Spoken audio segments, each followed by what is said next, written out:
A grande surpresa do ano passado foi essa exposição Elas, porque foi muito gratificante estar ao lado de artistas tão importantes como Anita Malfatti, Tarsila do Amaral, Tomi Otaki, Adriana Varejão, Nice Firmeza, já aqui do Ceará, Heloísa Joaçaba. Então, assim, é uma gama de artistas famosas, mulheres. Estar aqui na exposição Elas, para mim, é uma forma de ver de fora, né? Uma forma de eu observar o meu trabalho em diálogo com outros trabalhos, com outras artistas que são referências para mim. Essa exposição, ela faz um chamamento, né, para nós, mulheres, profissionais da arte e público em geral, né? Ela quer apontar aqui, a ideia da curadora Denise Matar, é apontar o quanto o protagonismo das mulheres sempre existiu nas artes, só que durante um tempo esse protagonismo não ia aos holofotes, não era visto. Mulheres estavam ali num papel terciário, eu não digo nem secundário, né? Passivo, como musa. Protagonizou as telas de grandes artistas, faz parte de grandes acervos, mas não pôde, né, entrar com a sua assinatura, com a sua autoria, com a sua identidade. Eu busco na arte muito a coisa da liberdade, da independência, sabe? De realmente poder ter uma voz, poder ter um espaço no mundo como pessoa, como autora. E isso tem tudo a ver com essa exposição aqui, né?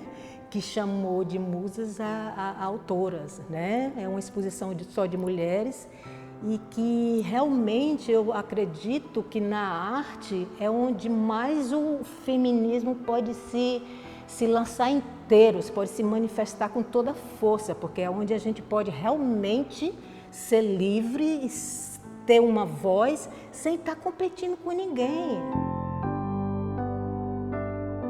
Foi extremamente feliz a escolha da Denise Matar para ser a curadora. Eu tenho uma profunda admiração pelo trabalho da Denise e fiquei muito feliz quando soube que era ela, porque uma exposição em homenagem às mulheres, feita por mulheres e com a curadoria de uma mulher como a Denise Matar.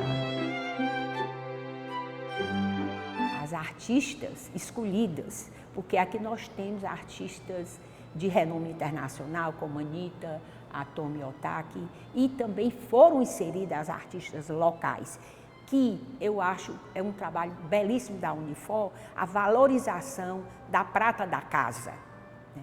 Porque sem esse apoio e esse incentivo e essas oportunidades que a Unifor abre aqui nesse espaço cultural para essas pessoas, essas mulheres, né? Eu estou falando mulheres porque aqui a exposição é sobre elas, por elas, né? E delas. Quem é a Paula dentro de uma exposição como essa, né? É um ponto onde a gente tem que entender que existe na arte a trajetória, existe uma certa hierarquia, mas aqui, enquanto mulheres, elas estão deshierarquizadas. Então, ela é uma mulher dentro de uma exposição de mulheres, chamando, né, o público ou clamando para entender que esse lado da exposição aqui são autoras, são mulheres com autonomia, que assinaram seus trabalhos, que fazem parte de museus, de coleções, mas que no meio desses ícones, desses grandes destaques que fazem parte da nossa história, da arte, tem uma Paula Souza. Essa obra, ela partiu de uma proposição de um professor, o Pablo, e era um autorretrato. E eu tenho uma dificuldade de autorretrato. E não queria também fazer um autorretrato literal, assim, um desenho. Então eu fui para uma coisa que eu acho que eu fui feita, que é um provérbio que fala: aos filhos os pais devem dar raízes e asas. É asas para voar e raízes para ficar, assim, até para ter onde voltar. E eu acho que eu sou feita disso.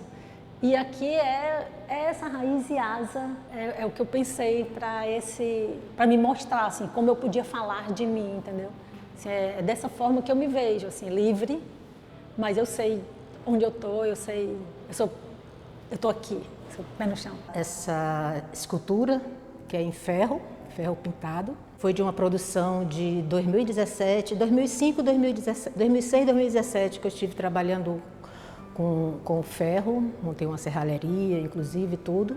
E aí eu fiz a exposição aqui na Unifor em 2007 e por conta disso ficou essa peça no acervo. Então eu comecei até falando dessa história do corpo, porque foi assim que surgiu o Trabalho Espasmos, né? O Trabalho Espasmos que está aqui, ele é um trabalho que ele fala desse processo, ele fala dessa percepção interna, dessa percepção dos incômodos, dessa percepção daquilo que rompe, dos rompantes que acontecem a partir dessas sensações. Foi um trabalho, na época, que me deixou muito feliz. Ter moldado barro. Eu fazia o primeiro molde numa olaria lá em Messejana, do Heitor Mendes. Depois eu vitrificava na minha oficina. Eu montei uma oficina com 3 fornos. E a Unifor me abriu as portas. Foi minha primeira exposição na Unifor em 2003. Não foi espontâneo, hoje eu vou fazer um autorretrato. Não, foi uma proposição. Alguém me propôs fazer um autorretrato e aí foi uma angústia de como eu vou fazer isso, de como eu vou falar de mim sem escancarar, entendeu? Porque eu sou reservada.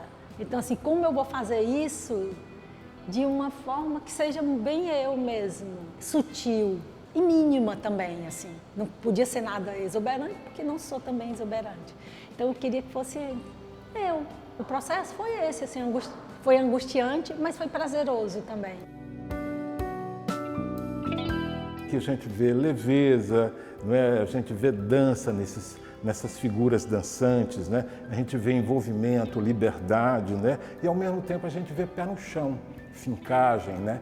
Estrutura sólida, né? Eu nunca tenho uma ideia totalmente pronta antes, sabe? Eu sei que aqui, quando eu fui fazer, eu fui cortar 2 figuras, eu sabia que elas iam estar juntas.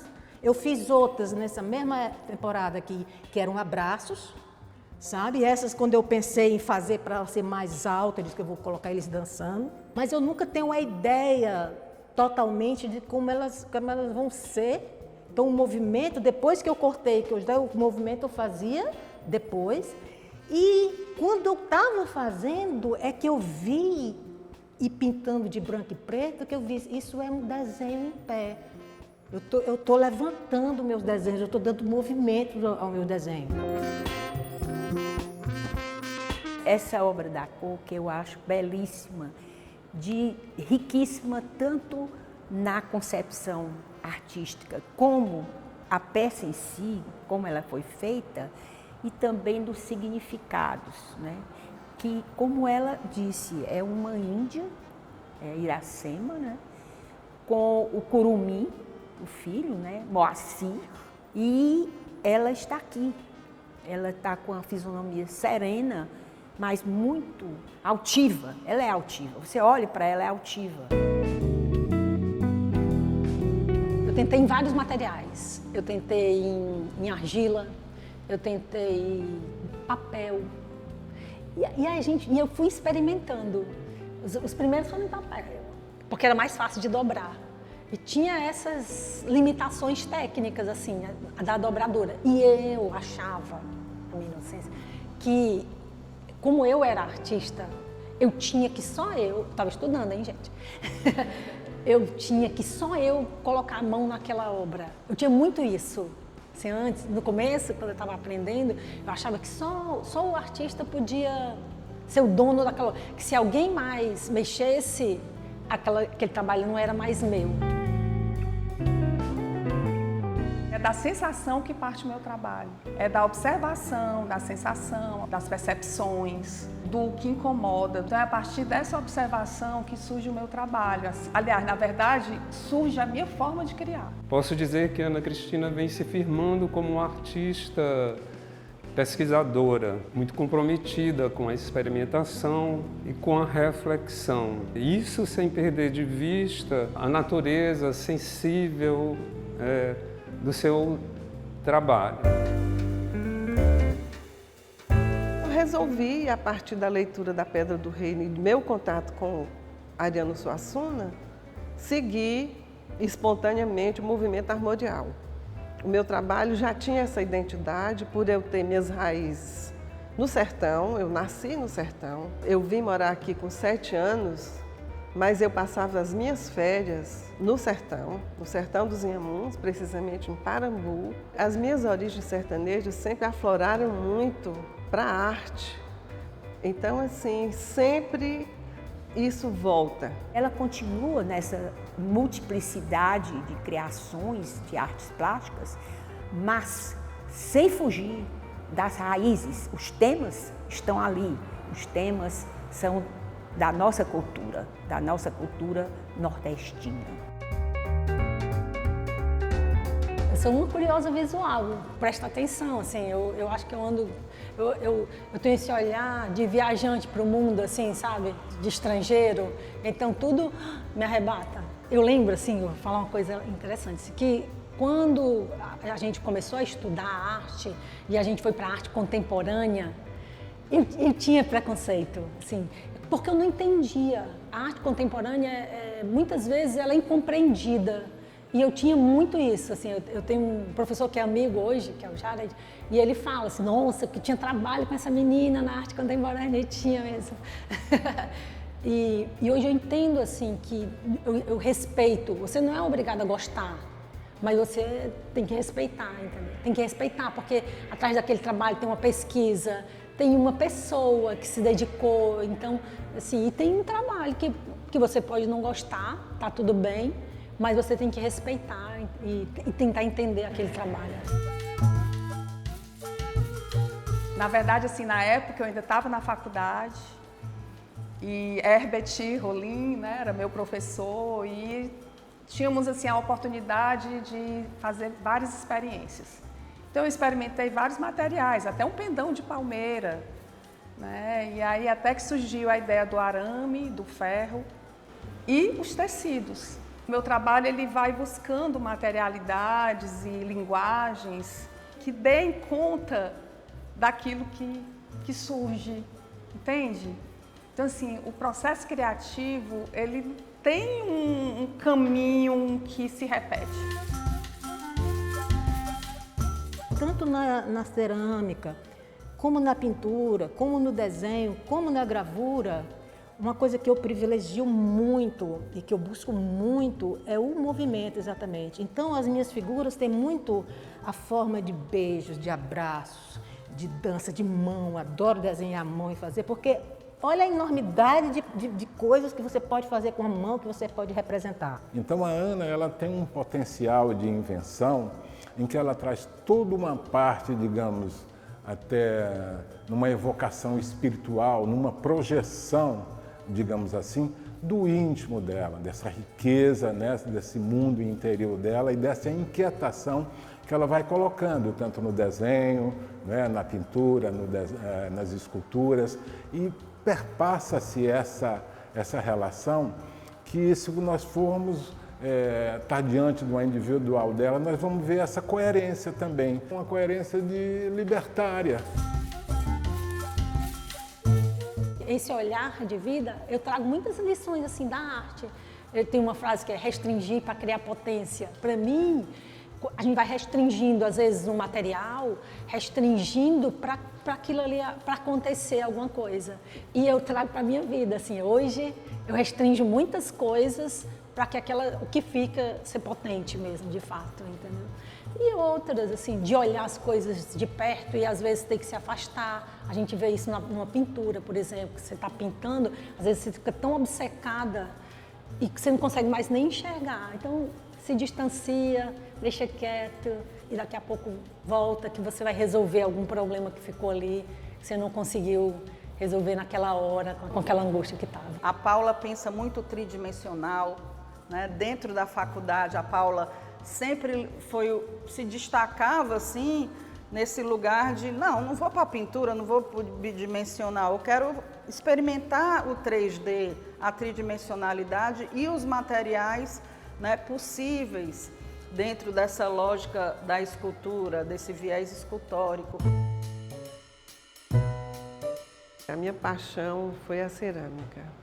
O contato com a argila mole, A olaria em si, o cheiro da madeira queimada, o cheiro do barro queimando, a surpresa de você abrir depois um forno e tirar uma peça vitrificada, porque o fogo, ele age tanto para um lado como para o outro. Tanto ele pode rachar, como ele pode ser seu parceiro e daí sair uma peça belíssima.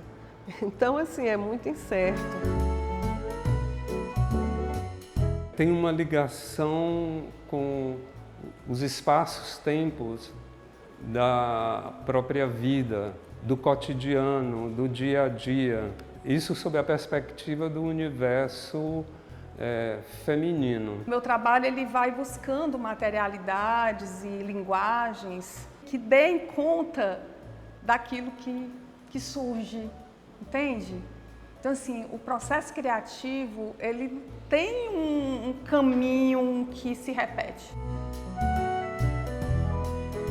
É outra vibe, assim, de quando você faz, é só você, e de quando você precisa do outro. É legal também, assim, é entregar, é confiar também, e estar junto, acompanhar. É curioso ver todo esse lado do experimentalismo dela e emocional dela, mas a Ana tem estudos filosóficos, né? Estudos ligados à arte, estudos ligados à psicologia, do qual tem formação acadêmica, né? Então ela tem uma pleia de circunstâncias e, digamos, de coisas que ela adquiriu na vida em que facilitam e colaboram para com o trabalho dela, para com as poéticas que ela desenvolve. Muita gente fala, né, que o artista torna visível o invisível. Para mim é isso que é o incomum, isso é que é o extraordinário que eu busco na arte. É o que eu não acho no dia a dia, é o que eu não encontro nem nas relações, nem eu encontro quando eu vejo a natureza, quando eu vejo os pássaros, né? Aí eu vejo essa coisa bela que tem na arte também. Mas no dia a dia das coisas, do consumismo, se perde, né? Cada pessoa tem um processo criativo, né? Eu lembro que quando o nosso TCC daqui da faculdade foi feito junto, um grupo de 12 mulheres, e nós fizemos o nosso TCC, a Unifor disponibilizou um galpão pra gente, e a gente trabalhava meio que junto. E cada uma tinha um processo.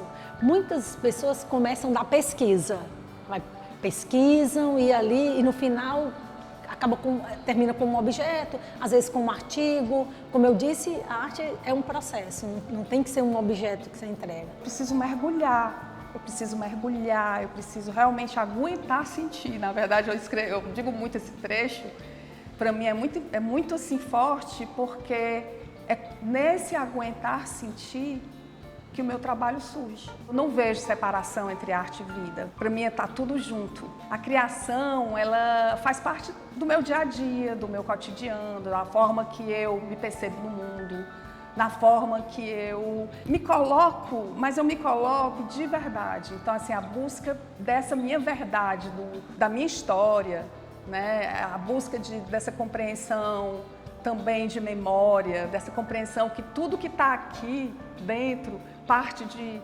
outras histórias também, né, que se juntam todas.